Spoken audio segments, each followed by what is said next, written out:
In this episode, you will discover how self-awareness, journaling, and core values can help you feel more aligned, clear, and grounded.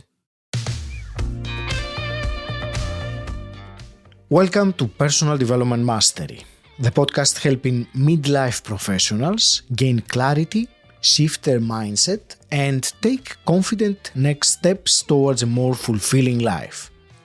I'm your host, Agi Geramidas, and this is episode 602. In the following conversation, you will hear these three things. 1. Why awareness is the first step to authentic change. 2. How a simple journaling practice can help you reconnect with yourself. And 3. How identifying your core values can become a powerful compass for living with more clarity and purpose. Before we start, if you are a midlife professional ready to find clearer direction, understand yourself more deeply, and take confident next steps, I offer one-to-one coaching to support you on that journey. As a former dentist who has walked this path myself, I know how challenging it can feel. To learn more, visit personaldevelopmentmasterypodcast.com/mentor. The link is in the episode description. Now let's begin. Today my guest is Jody Brooks. Jody, you help people in midlife move from feeling lost and overwhelmed to clarity, confidence, and a more authentic way of living. Jody, welcome to the show. It's a real pleasure to speak with you. No, thank you for having me. I'm excited, as always, to spread the message and be here, and hopefully reach out and help a few people in the process. And I will start with this because we were just saying that before our recording started. The intention for this conversation is to guide people listening or watching us to reconnect to themselves in a way or another. So giving this, as a preamble for the conversation, Jody, there are so many things that we could discuss about, but what I would like to start with, and I'm going to go straight into the action or the meat. There is, because it is always something useful to get practical things. So for someone listening, straight away they can practice something. You talk about, and we will go into that in more detail, but you talk about awareness as the very first step or principle of authentic living. So what's one thing someone listening or watching us right now can implement straight away to heighten that awareness? And also, if you want to preface that by explaining what do you mean exactly by awareness, that would also be great. I think awareness for me is the first of the principles because it was where I started. I had a moment externally very successful, pushing through, and at work one day after numerous meetings for no particular reason. It wasn't a bad day. They weren't bad meetings. I found myself in the toilet cubicle, head in hands, crying and thinking, I just can't do this anymore. And I looked up, and on the back of the door, it's weird how things happen, but on the back of the toilet cubicle door was a poster that said, do you need to speak to a mental health first aider? And there was something very sobering about that poster in that I just was like, oh my God, it's actually that bad. I'm not going to, but I actually could answer yes to that question. And so that was my realization how important awareness was. And so I went from that point then looking at how can I actually on a daily basis make myself more aware? I describe it a lot of the time to clients and when I'm talking is that it's a bit like your inner self is sending you a text message and you just ignore it. And then it tries to ring you and you ignore the call and there's a voicemail and you carry on doing that until your voicemail is full. There are 100. And all the time you do that, the anxiety that builds with it, because we've all done it. Oh, I've really got to listen to that voicemail and I don't want to. but you're kind of doing it to yourself. And there are these moments where we just keep pushing through. And we put them down to things like tiredness, a bad day, someone else was in a mood, etc. And we dismiss it all. And it builds up in your brain because your subconscious just keeps filing stuff until you're completely overloaded. And the very next day after that happened, first of all, I took 2 weeks off work and I allowed myself to just sit with it for 2 weeks. Now, I know everybody's not that privileged, but I was in crisis point at that point, and that was what had to be done. The first thing I did, and this is not any groundbreaking science that I'm going to share with your listeners, but it's the one thing that when I work with clients is non-negotiable, and that is to journal.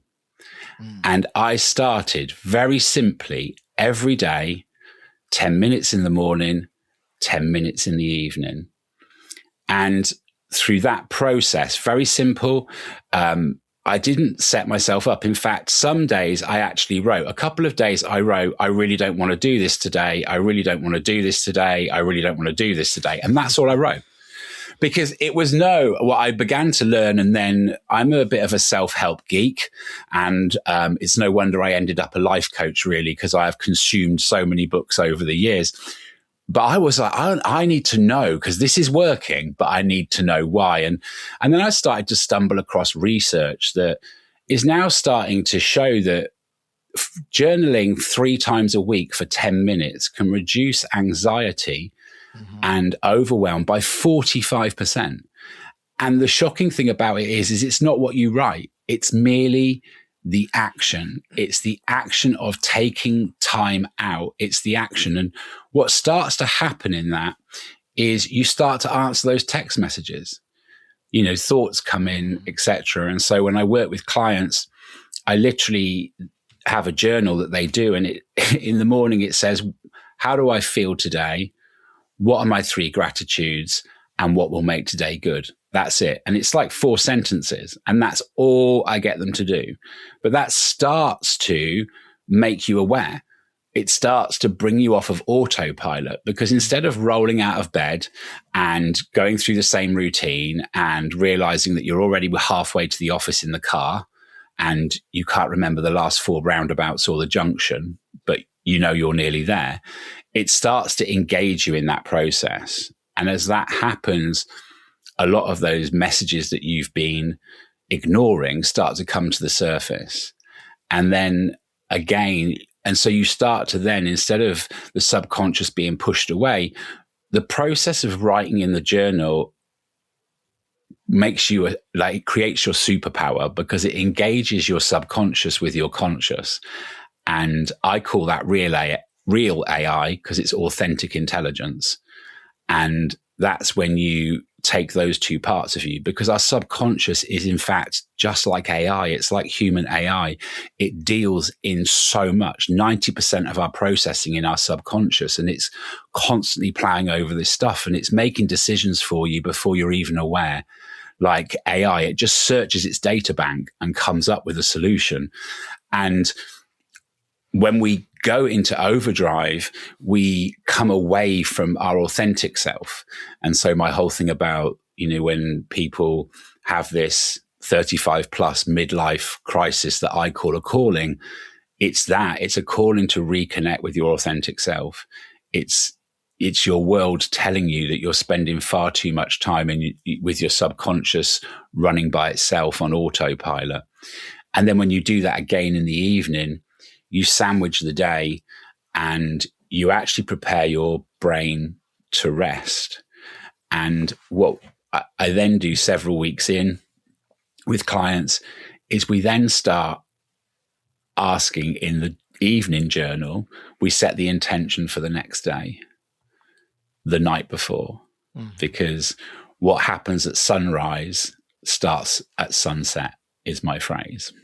And so that very first step, I urge everybody, no one's reading it. You don't need to be Shakespeare or Wordsworth. It's just literally I can't remember the name of the artist now, but she says the same thing about art. And she says, like, stop panicking, just go and do some shitty art. And I say that to my clients, just go and do some shitty writing. It really doesn't matter. It is the process of allowing yourself that time and that grace to honor yourself, because that's what's happening in it. So that's my first and most important. And you'd be surprised from there what happens. Journaling, I'm a very big proponent of journaling myself. I've been journaling every day now since 2017. So I have realized firsthand the importance of it, and it's still, a non-negotiable part of my morning, especially the morning.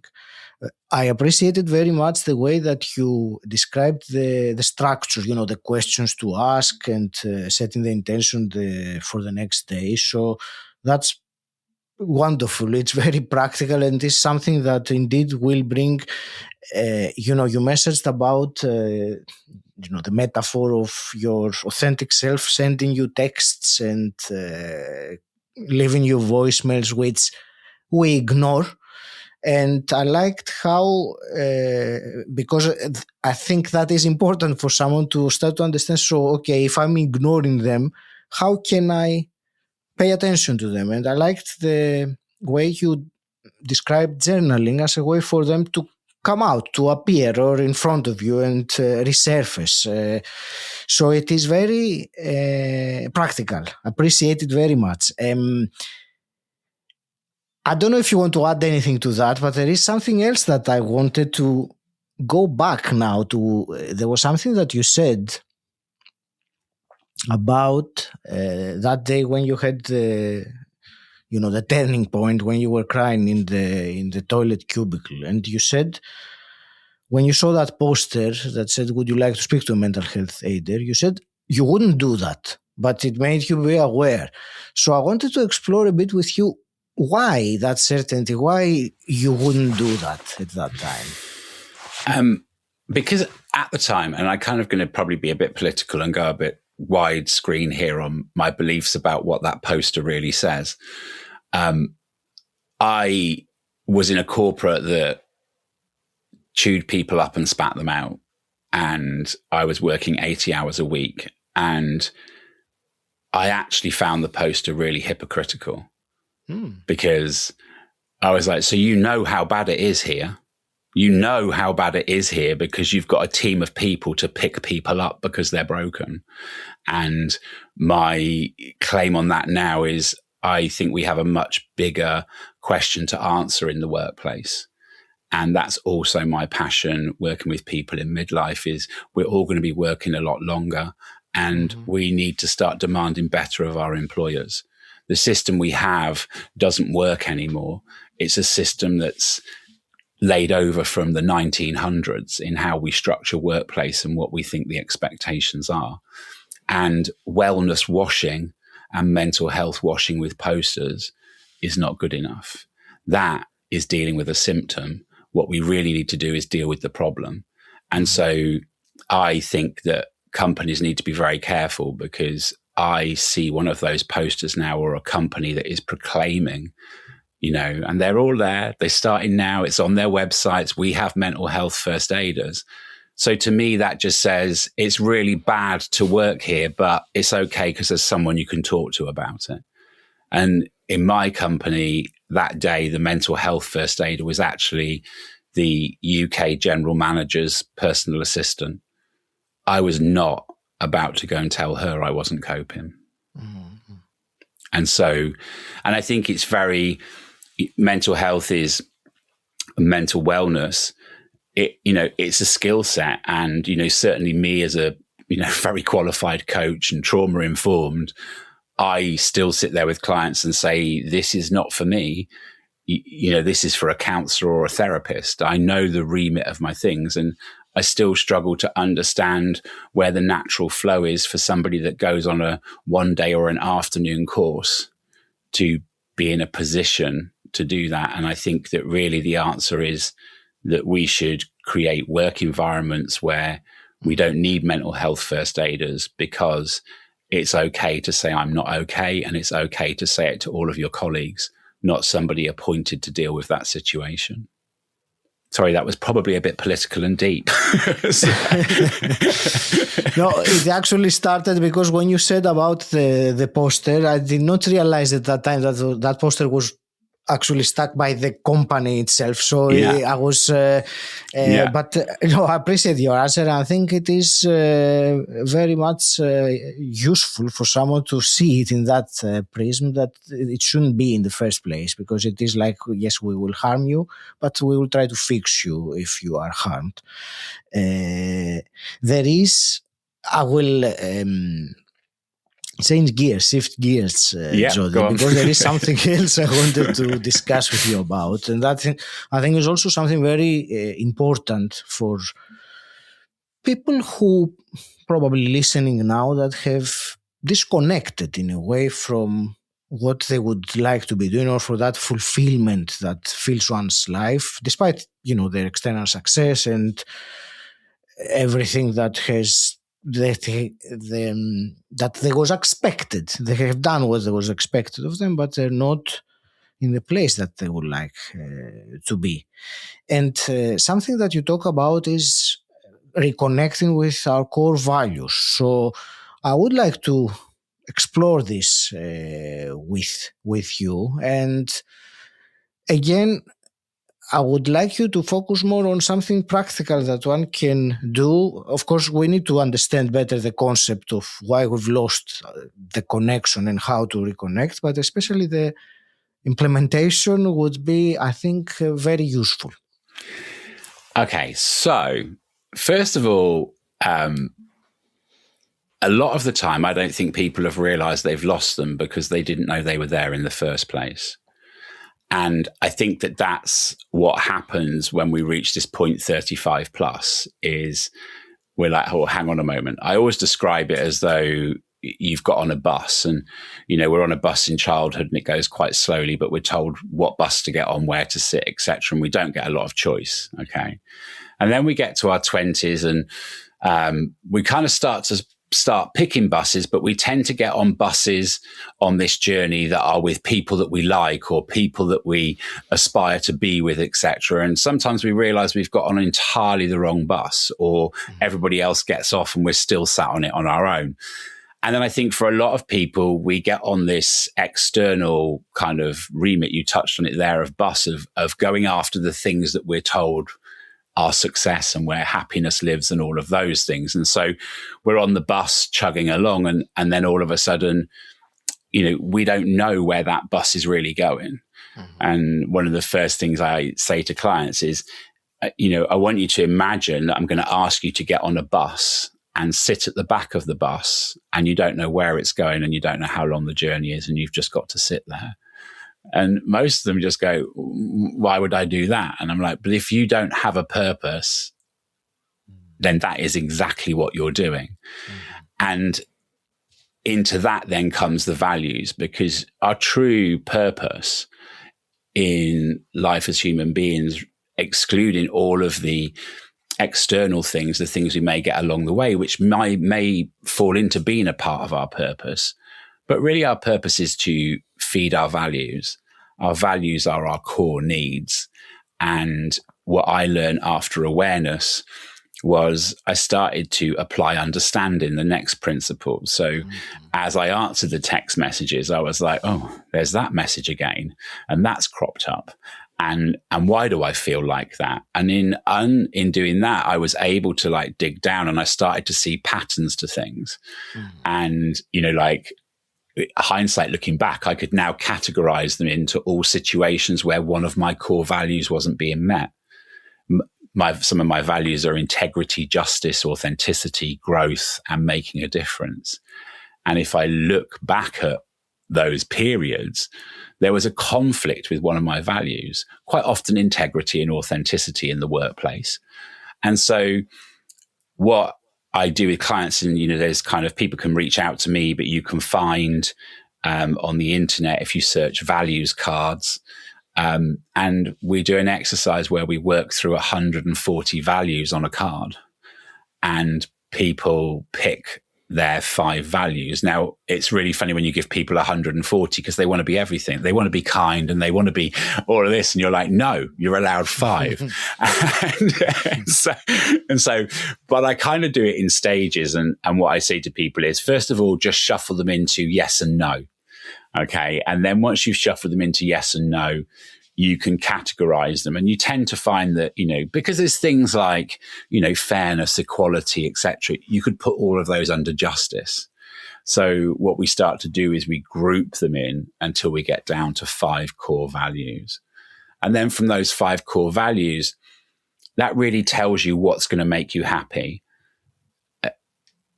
To me, happiness is the ultimate success, but we very rarely ask that question. We go on a journey saying we want to be successful. We don't go on a journey saying we want to be happy.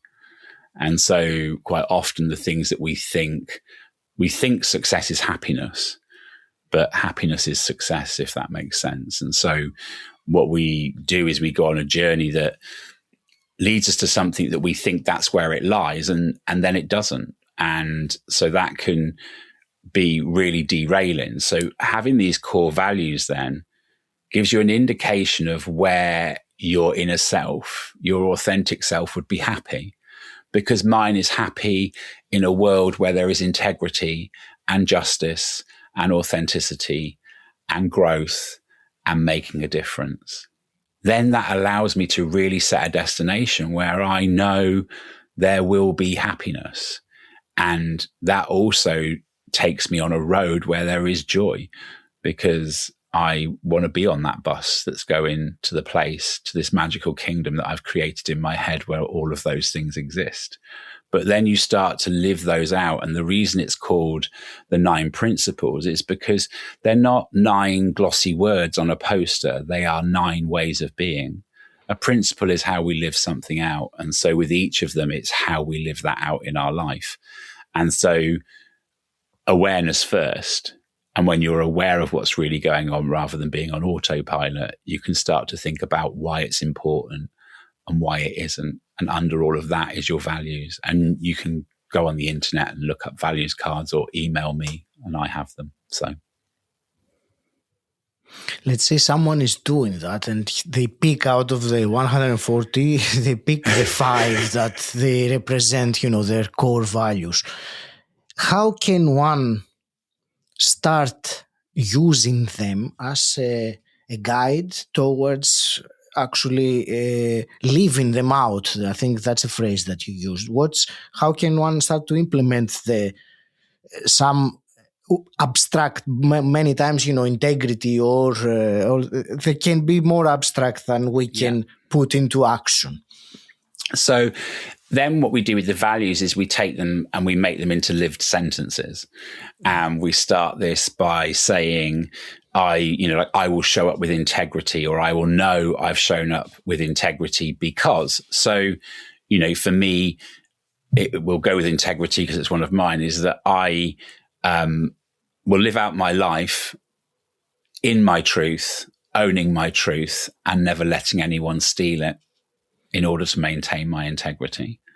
So that then takes it from this value on a wall into actually, what do I mean to do with that? Well, I'm not gonna, when something's wrong, I'm not going to do it because that's not my truth. And I'm not going to deviate from my truth because it suits someone else, or all of those things. And I'm also not going to put myself in a situation where someone can steal my truth. They can manipulate it into that's not how I showed up. It's a key part of showing up authentically. And so, with justice, I will seek out to do things fairly, to stand up for injustice when I see it, and to make sure that I live out my life in a just and fair way that's equal for all. And so moving on from those, what I then do with, you get these things, and I suppose that's maybe where I'm maybe a bit different as a coach. There's lots of things. And when I was doing my training, you've got to have a vision and a mission statement for life. And I hated it. I sat there in my training as a coach and I was like, a vision and a mission statement. And I think the thing is, and it was like, make it as big as you like. It doesn't have to be achievable. And I had real issues with that, like, kind of this mission of being like something so big that actually it's not possible. And then you turn that into a vision. And so for me, what I do with clients is I write a purpose statement. What is my purpose? And that purpose statement then becomes a combination of all of those values. That then becomes a North Star, guiding you to the places where happiness would be, because it's about meeting your purpose. And your purpose ultimately is a combination of your values and feeding your values, rather than some external destination of success that when you get there might look very different. I think for a lot of us, I always use the Wizard of Oz analogy is, we set out on this yellow brick road and, what we're promised is amazing. And you pull the curtain back and it's very disappointing. And so, kind of it's about being clearer about where you're going and being able to make everyday decisions that feed you and don't, again, your integrity, that pull you back and keep you in alignment, rather than veering off because a shiny new car or a bigger house looks like it might do the trick. Thank you. And you said the purpose statement as a practice. And what comes up with me when I hear that is, and personally, I have found it challenging at times when I am required to intellectually or mentally produce an answer to a question like, what is your purpose, or what is your North Star? That not achievable. I liked how you said it. I had heard of an equivalent of, it should be like trying to empty the ocean with a spoon. Yeah. It should be that big, which, I appreciate that it can be daunting. But apart from that, I think when one relies only on their mental faculties or the intellect to produce a sentence or a paragraph like this, in my opinion, there is a big limitation. So that's what I wanted to discuss with you towards the end of this conversation today. What would be the role of our intuition or some other elements apart from our, logic that can help us, formulate this this purpose statement that you said? So I think it's, I think the thing is we quite often sit there and it's not, that's what I found is it's not a broken down phase. And again, it's almost externalizing, which you can tell I've probably said it about 10 times now, how I hate this whole, it lies outwards, but that's exactly what that statement's asking you to do. It's asking you to pin you outside of you. And what I'm asking you to do is to pin it inside of you.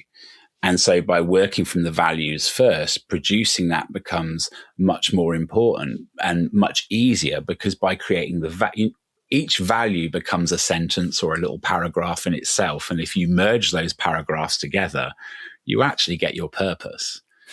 Okay. It can be very simple like that. And I wish, obviously, I would say, every single client approaches it with me and is filled with that dread, because I think we've all been there, even if it's in business or, it's just as bad when you've got a business and they're like, right, your vision and your mission. And if you're the business owner or the person responsible of that, it's a huge pressure. You feel this huge pressure. And so it is something that people always are apprehensive, but I haven't had one client not say to me that it was the most liberating thing once it was done, because they got to make decisions guilt-free from that, because it's very easy to say, that's not for me, and to know why it's not for you, and to not deviate from your truth. And so it does take work. For a couple of other tips for your listeners, some of the things you can do is just write a list of what makes me happy. And, don't sit down and do it all in one day, but if you're journaling, just every day write 3 things that make you happy, and you will start to see your values in there. You will start to see those things, and you will start to understand how you live that out, which the principles, obviously when I work with clients, they're linear, but I say to them, these principles are not linear and they will loop round. And once you've got them, you will sit with a problem and work through all 9 and ask yourself, is this awareness? Is this understanding? Do I need to trust? Do I need some more honesty? Is it compassion that I'm missing here? And so in doing that, that's that whole awareness again. If you're struggling, write a list of what makes you happy and write a list of what doesn't. And in the middle of those 2 is your values. And in the middle of those 2 is the direction that you need to set yourself. That's great. That's, again, very practical and appreciated, Jody. Where do you want to direct the listener to learn more about you and your work? So the easiest place to go is to my website, which is authenticcoaching.me. So usual WWs, all of that. So it's authenticcoaching, all one word, .me. I also on there's lots on there. There's links to all my social. And I also have a free to join Authentic Life community where I post some free tools. You can contact me directly through there. There's a community of other midlifers, like all sharing their experiences, etc. And reach out. It always makes me feel like doing podcasts and speaking serves a purpose in my purpose. Also, I will second that, Jody, for sure. And, with what you just said right now, what I will circle back to what we started this conversation with about guiding someone to reconnect in a way with themselves. And I think, and that would be, let's say, my recap from, this half an hour that we've been talking together, that there were 2 things, 2 practical, very particular things that help one, you listening right now, actually, to reconnect with yourself. And the first was the journaling exercise that we talked about. And the other was the values, determining your core values and then using them as a compass of some kind or a blueprint, perhaps, of dictating what to do next. So, Jody, thank you very much for this intriguing conversation, very useful. I want to wish you all the very best with your purpose, actually. That is the proper word to describe it by. I will leave it to you for your parting words or any last message you have to the listeners. I think, thank you. I've absolutely loved this conversation, and it's just another piece of synchronicity in my world that it's fallen into my diary today. I would just say to your listeners is, if you're receiving those text messages and those voicemails and you're putting it to one side, pause, take a breath, answer the messages, and allow yourself that moment of awareness. When we start to feel overwhelmed and anxious, it's not a sign that something's broken. It's a sign of your humanity. And it is your humanity, your inner human calling out to you. Answer the call.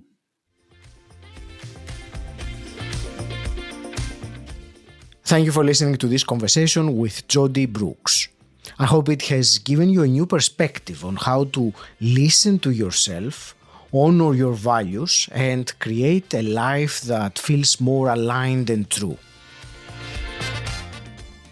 Join us every Monday for in-depth conversations and every Thursday for shorter solo episodes with insights and tools you can use.